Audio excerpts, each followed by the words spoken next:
What I really want you to understand is that the wilderness is not out to get you.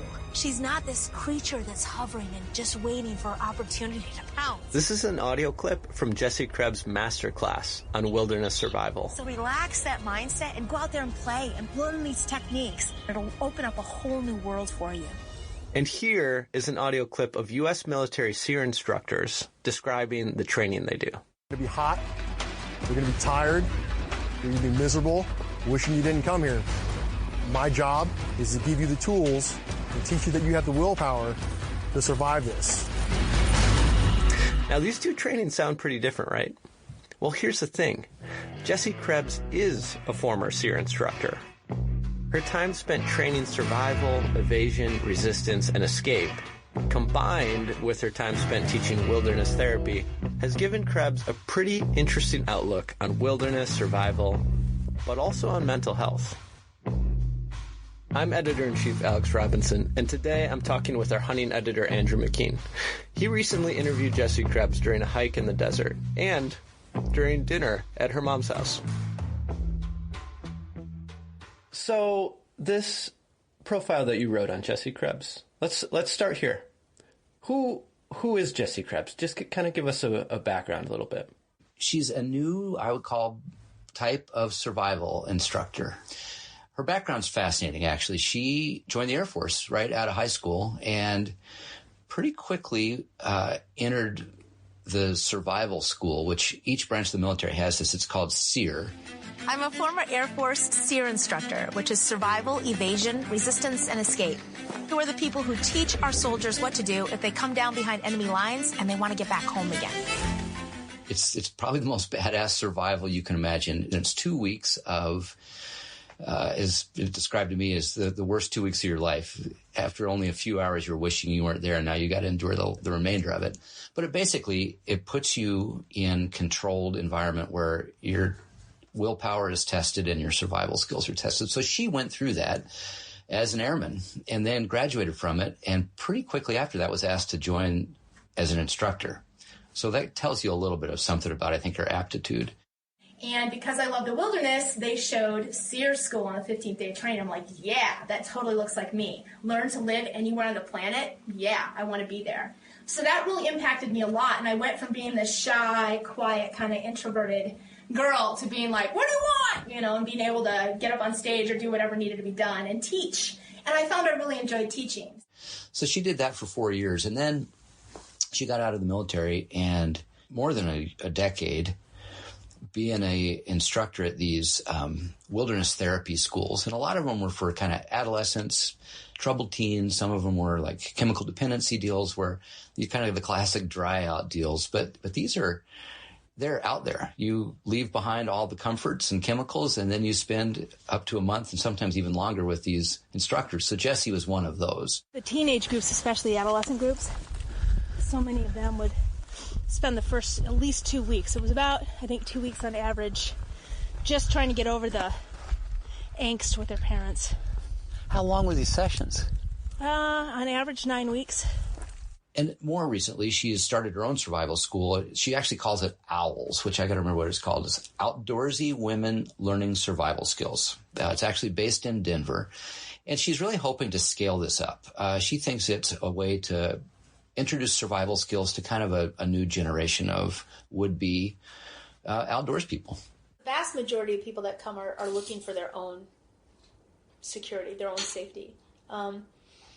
Some simply want to get better because they really enjoy the outside, the outdoors, and they realize they've been really lucky so far. Women especially, so many of them have not been taught anything about the outdoors. And some are jealous of brothers or siblings who were taken out by dad usually and taught a lot of stuff while they were kept sitting at home.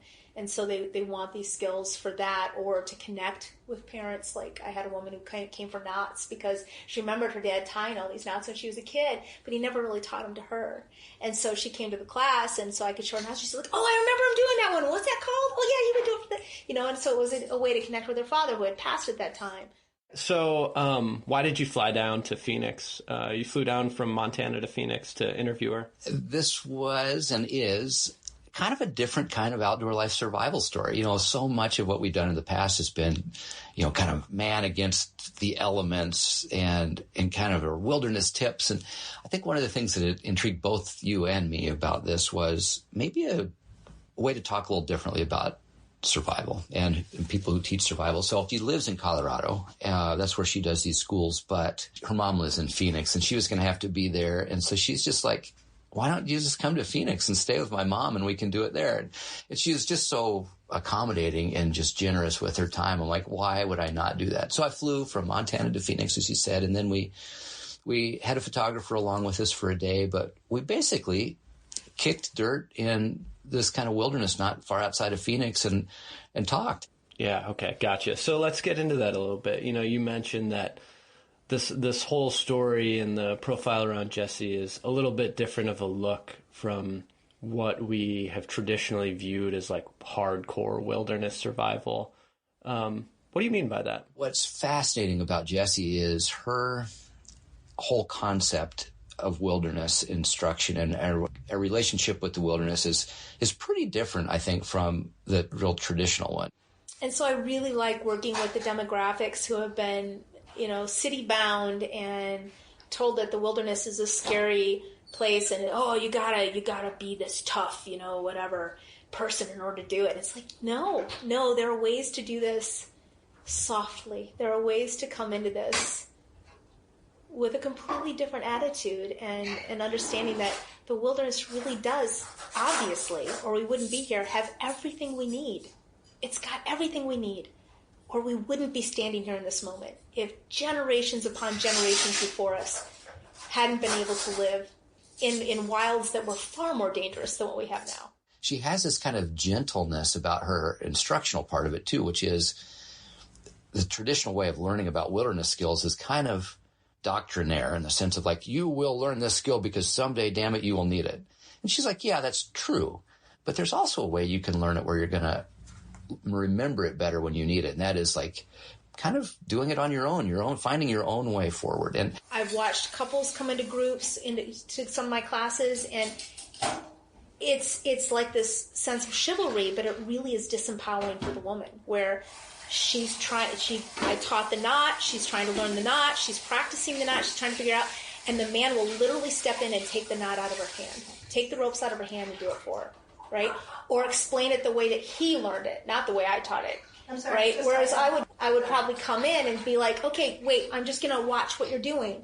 Okay, you don't like to do it the way I did it. Okay, great. So just do what feels natural for you at first, for this first stage. Great, let's teach it that way then, right? But he'll come in and literally say, no, you're not doing it the way she did. Let me show you the way I learned it, right? And she's going to get it bad that way. So we're versus working with her and what she wants to do, what's natural for her.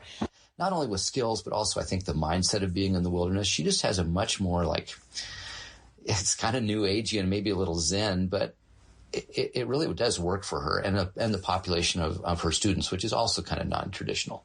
Yeah, she talks about sort of like underrepresented populations, and you just said kind of like non-traditional students. What does that mean? Like, who are you talking about? So one of the things that she's just really adamant about is that adversarial relationship with the wilderness I just described has excluded a lot of people. Women, girls like her, people who are also marginalized people in society, transgender people, kind of gay and queer people who, that they don't particularly feel welcome in the wilderness, or that wilderness people have a place for them there. And so this comes from her wilderness therapy background. The wilderness can be such like an empowering place for people who have been afraid of it or scared of it or didn't think they belonged there. And so I think that's a lot of what her classes and instruction do, is make it accessible for people who don't see themselves in the wilderness. One of the cool things about that perspective is I think we're seeing that with a lot of what's happening in fishing and hunting right now. When we talk about like inclusivity and bringing people who maybe don't look like the traditional hunters and anglers. So she's essentially applying that same concept to wilderness and wildlands. Most of them that are coming to my classes now, they're not military. They don't have much experience in the wilderness. Some do, but a lot of them don't. And this might be their first time sleeping overnight outside, even in a tent. or cooking, having dinner around a fire, right? This is a completely different experience. So it's already strange and odd enough for them as it is. And then I can go more in depth, keeping them reasonably comfortable, or teaching them how to make themselves as comfortable as possible in this already stressful situation, hopefully to the point where they can then retain a lot of the just basic survival stuff I'm giving them. And sort of related to that, she has some ideas and kind of philosophy about how women and children too might be like naturally better survivalists than our standard like tough guy man, right? Yeah.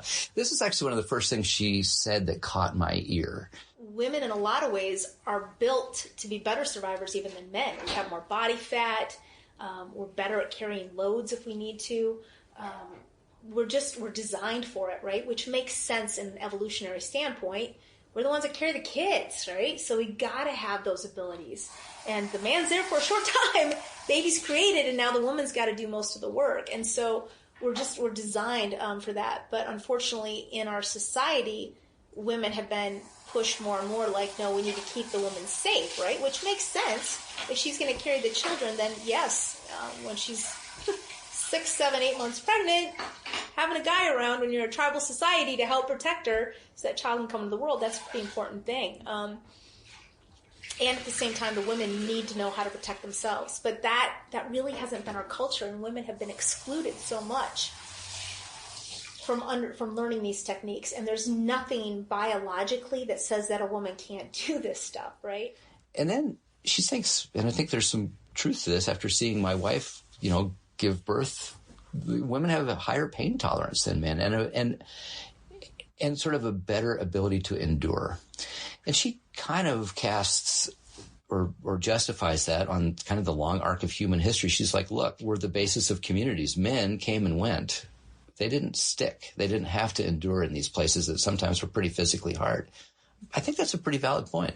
And how about for kids? Yeah, one of the things she said is actually when we were out in the hills above the Salt River in Arizona, she's like, and this is one of her instructional like tendencies, I guess. She'll just like snap questions out at you. She's like, okay, McKean, what population has been proven to be the best survivors in wilderness situations? And I'm like, I don't know.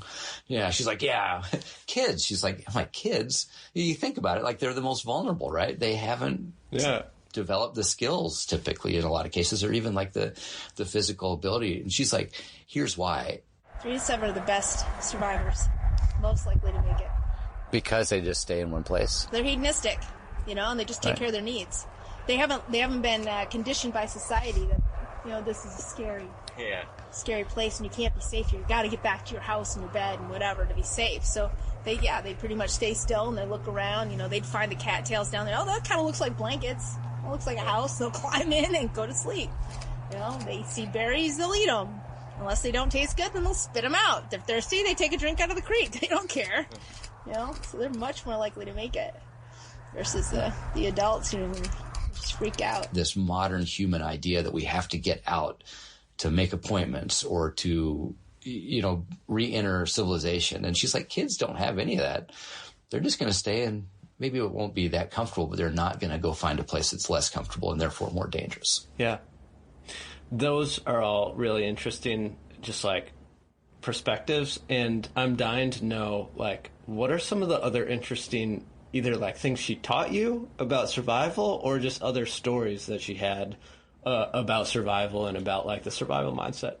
Oh man, she's got so many, but just, a couple of highlights. So, one of like the bona fides that she has is, she was actually handpicked to participate in National Geographic or Nat Geo's reality television show. And you can actually see this on YouTube, and it's serialized. It's called Migrations, M-Y-Grations.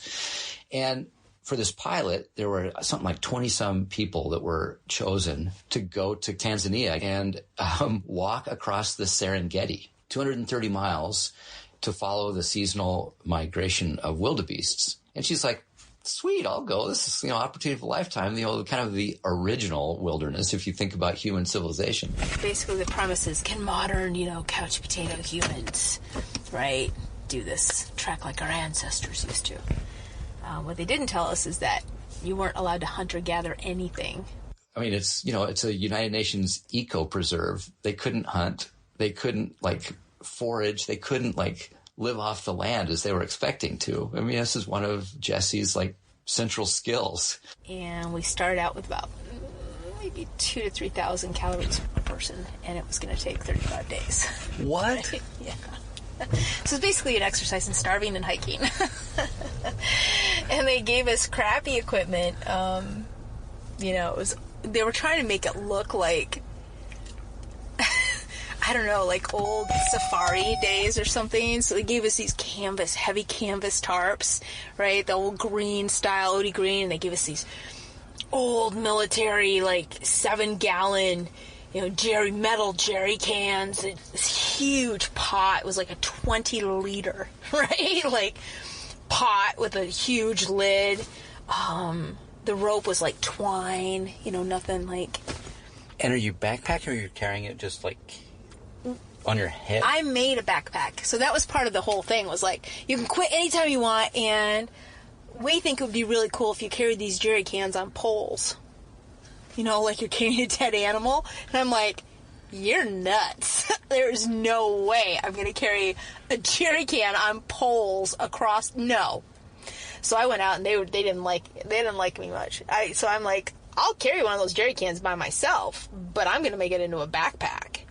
And so I I went out and cut some acacia that had some uprights, and then came out at a nice 90-degree angle, and then laced it together with the twine and stuff, and made some I didn't use sticks. I just used more line to do cross hatching. So I made the frame, and it would, the sticks sticking out were just this big, just to set the jerry can on, and then I would lash it at the top. And so it was, filled with water, I don't know, 60 pounds, right? So, but I'm like, I'd much rather do that than you and me and shoulders and forget that.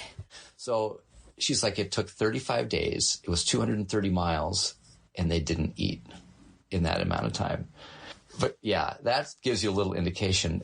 And before I move to the next one too, one of the takeaways that she had is, and I think this is useful to any listener, and we all know this, you can survive without food for some time. Well, she just proved that. She's like, you really can't survive more than a couple of days without water. And one of the things that people get in trouble in a wilderness situation is they're hungry. They have this perceived need for food, and they'll eat a lot of food, or at least enough food to sustain themselves, but won't have the amount of water it takes to digest that. And she's like, that is an accelerator of dehydration and death, is food without water. She's like, the opposite, no problem. You can go for a long, long time, as she proved, without food as long as you have water. But the opposite is absolutely not true. She had another one that was pretty interesting. She was describing her first days at the Air Force's SEER school. And here's a girl just out of high school. She's surrounded by these big, glowering men who are arms crossed. I can almost see it. My squad at one time was called the Beefy Boys, right? Because it was all men over 200 pounds than me. So we'd get up on stage, and it's all these men dip down to me and then back up, they're 6 foot something, whatever. And so it's pretty funny, and I'm like, man, if I were the person I am now back then, right, if I had the mentality, I would have so Martha Stewarted it up, I would have just been so goofy, because the first class we had was care, use, and improvisation, so it was sewing, basically. That was a big part of the lesson. I would have been like, all right, boys, grab your thread, here's your needles. This is how we do sewing. Each team is given some rabbits that they're gonna, have to survive. These are domestic bunnies, and she's just loving up on them, and then she's gonna have to kill them. It's a live rabbit. Rabbit's alive. The instructors are watching me very closely, because they give us rabbits, two bunnies per group, and they're just, they're tame bunnies. And so we take them out, and of course we're gonna kill them and eat them later. And I was just loving on the bunny, So we, you're the one that's gonna kill it, and I'm like, okay. Doesn't mean I can't love on it now, The E in SEER school is actually for evasion. And a big part of it is, you're behind enemy lines. How do you stay not captured? How do you stay free and work your way back to your squad? It was really interesting being out with her in the desert, hot, sunny day, or at least sunny day in the wintertime. She's the most hyper-conscious person of shadows I've ever met. And she's using them to assess where she would hide, which is funny. You think about survival, and one of her cardinal rules is be found, learn how to signal, like get help. But she's also carries through this sort of muscular memory of how to stay not found. So she's always thinking about where the sun is and how the sun would confuse a rescuer, or rather somebody trying to capture you, and how to use shadows and move at night. I like, shadows are awesome. You know, the sun rises in the east, sets in the west. So the shadow does exactly the opposite. So sun moves from east to west, shadows move from west to east through the day, right? So right now, if I know it's still early, it's fairly early in the morning, my shadow's pointing west. If we're in the northern hemisphere and far enough above the equator, the sun is always to the south. Always, right? It'll be east in the mover, but it's always slightly south of us. One of the fundamental pieces of wisdom that she dropped, in fact, it kind of came up because she had these just crappy boots that she had. And at one point, she kind of faltered a little bit on this big boulder we were bouldering. And she's like, time to go back to the thrift store. I'm like, what are you talking about? She's like, my boots are kind of shelled out. I'm like, well, explain that. She's like, why, thrift stores are great for getting your survival gear. I'm like, yeah, but so is high-end technical mountaineering gear. And she said, you just identified one of the great watersheds of survival. She's like, there are people who survive on skills and knowledge, and those who survive on gear. And she's like, I'm firmly on the side of skills and knowledge. I'll see you at the thrift store. Did you just kind of ashamedly look down at your new boots? 100%. Try to kick some dirt on them and scuff them up a little bit? Yeah.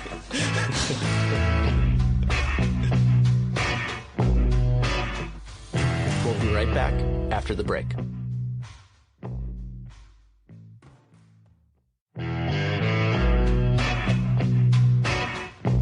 Pulling back a little bit with this story, we just had 2 years of a COVID pandemic, teetering global economy, nonstop stories about the Russian invasion into Ukraine. Just for a lot of people, I think it feels like a generally just kind of fearful time. And I think because of that, there's a response to just kind of gravitate to anything that makes people feel safe and comfortable. But, reading your story and hearing about Jessie, her whole philosophy is to kind of challenge that idea of comfort, right? Or at least the physical elements of comfort.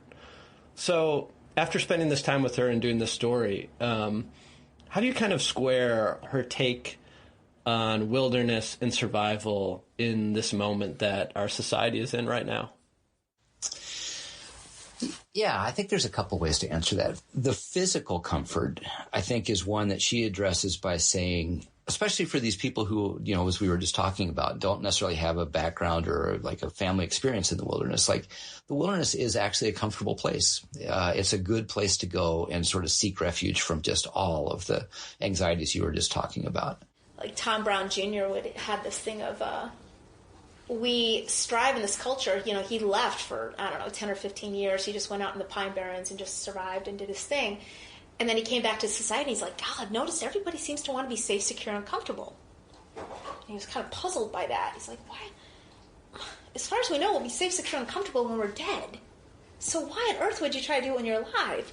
He's like, and when you think about the stories that we tell people, that we share with others, and the things we really remember the most, it's when we're anything but safe, secure, and comfortable, right? You don't tell the stories of when you were sitting in front of the TV or, One of the things that she has noticed and observed from her time, I think, in wilderness therapy is a lot of people take those anxieties from the front country, and then when they're stressed in the back country, that all comes out in really negative ways. And one of the things that she's trying to do is equip the mind and kind of mental preparation for resolving issues in the backcountry that, when you start to think about it, are also those same sort of dynamics and same sort of forces that create anxiety in the backcountry, the same ones that create it in the front country too. So she's really trying to teach you how to be also a better member of your family, a member of your community, be resourceful. And you know what? not at the risk of sounding super old-fashioned, we talk about how she's not a traditional wilderness instructor, but I would argue that in a lot of ways, she's the most traditional, because she's talking about these things that I think are the basis of so much of whatever it's Boy Scouts or even the SEER school. It's the idea of self-reliance. Like, nobody's coming to your aid. You're going to have to figure your way out of this, whether that's through skills or just a mindset. And the other, and this is something that she brought up a lot, and incidentally, so did her mom. So we stayed with her mom. It was actually pretty interesting. She's got a fascinating mother who I can see has guided her a lot of cases. And so her mom was chiming in constantly in the course of our interview. Well, tell them about this and tell them about that. And one of them is, Jessie, do you remember the time that you missed the school bus in one of your early days in school? And Jessie's like, well, no, I don't. And she's like, well, her mom's like, well, let me tell you about it. She went to school and told the teachers and the principal to remind Jessie at every moment that she had missed the school bus and that there's consequences for doing those sorts of things. And anyway, the whole idea was this sort of object lesson in the laws of consequences. And going back over my notes from Jessie's interview, she must have used the term laws of consequences 20 times in a really healthy way. She's like, people forget that there are consequences to what you do. There's no judgment in the wilderness. That doesn't exist. It's just the law of consequence. That's all that's happening. You do A, that's likely going to lead to B, and that can either be a positive or a negative outcome. So you need to be paying attention, and something we don't do in our culture, right, that we're losing more and more all the time, is a sense of simple time and space and living in the moment. It's a simplicity where it narrows everything down. If you don't have a phone, you don't have your bills, you don't have the screens, all that disappears, and it's just law of consequences. And if you don't pay enough attention to the storm that's building up behind you, you're going to end up soaked. People get in trouble because they're just dumb. They just don't pay attention to stuff. They don't pay attention to the weather. They don't see those dark clouds and realize they'd better figure out shelter for the night. They don't figure out, you're going on a day hike, but you better have a few things with you that are going to help you out of a bad situation when you turn your ankle. And I think those are all things that are so traditional and so kind of parental, but she just has a way of delivering them. And they don't seem parental. They seem like you're learning this from your best new friend. I think that's really healthy. Yeah, and, kind of getting into the idea of trying to bring new people into it.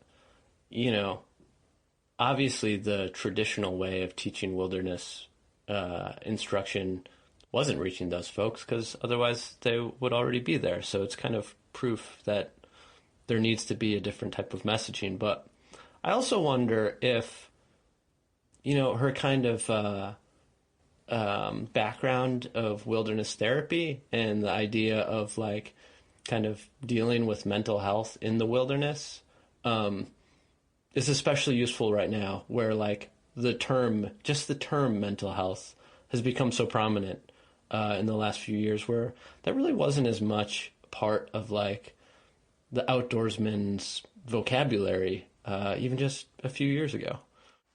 So I think you're exactly right. It's something that is the original wilderness skill, and your original wilderness tool really is your mind. Use that. I was asking her what that SEER skills purpose really is. How does it really work? You got 2 weeks with these badass instructors, and she's like, it's designed to strip you down to your absolute most naked, in some cases literally, but most vulnerable, most desperate state, the primitive state. And so SEER would really try to trigger kind of primal memories by breaking people down, get them out in the woods. They're not eating much, they're cold, they're struggling, they're scared, and it's getting them down to a more primal level. And the concept is then we teach them these skills when they're at that state.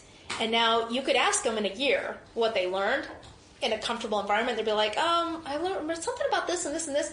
But then we'd find if they actually ended up in a situation that was similar to that, boom, all of a sudden all those lessons would come right back again, because you put them in a kind of a primal state. And now they're more likely to remember that later when they're back in that same state.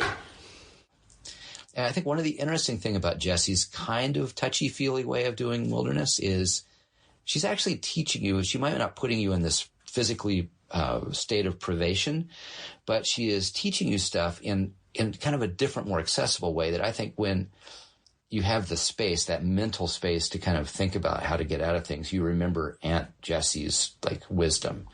And I think there's a lot of like, she's a good coach. She's really good at conveying that sometimes sort of intimidating information in a way that I think I'd be very interested from her graduates to see how they survive when they really are relying on it again. With the time that you spent with her and, after doing this story, are you going to think about anything differently when you do your own kind of like backcountry or, deep wilderness hunts or adventures? I probably won't be as gear-centric as I am. I'm going to take a few things that I know work. And then her other take on things is like having them in your bag ain't diddly squat. You got to practice with them. And so I'm guilty of this as anybody. I've got a really well-equipped survival bag, and I feel great about having it. But I haven't practiced with a lot of its contents in years. This thing of this world around us being so alive, that's something that I really cherish and love about the wilderness. It's like everything, in this house is so controlled. It's the walls that have been the same for the last 40 years. They were put here. You can paint them a different color, but they're not doing much. They're just there. I got furniture. I got water that comes on when I turn the sink. I got power, blah, blah, blah, right? Climate control. It's like it's so static. It gets really boring. And why on earth would I pay attention to any of it? Who cares? It's not changing. Versus wilderness, you never know what's going to happen next. The Outdoor Life podcast is edited and produced by Senior Deputy Editor Natalie Krebs, and it's hosted by me, Editor-in-Chief Alex Robinson. Music for this episode is by Harrison Black, Zep Jamison, and Emerson Lee via APM Music.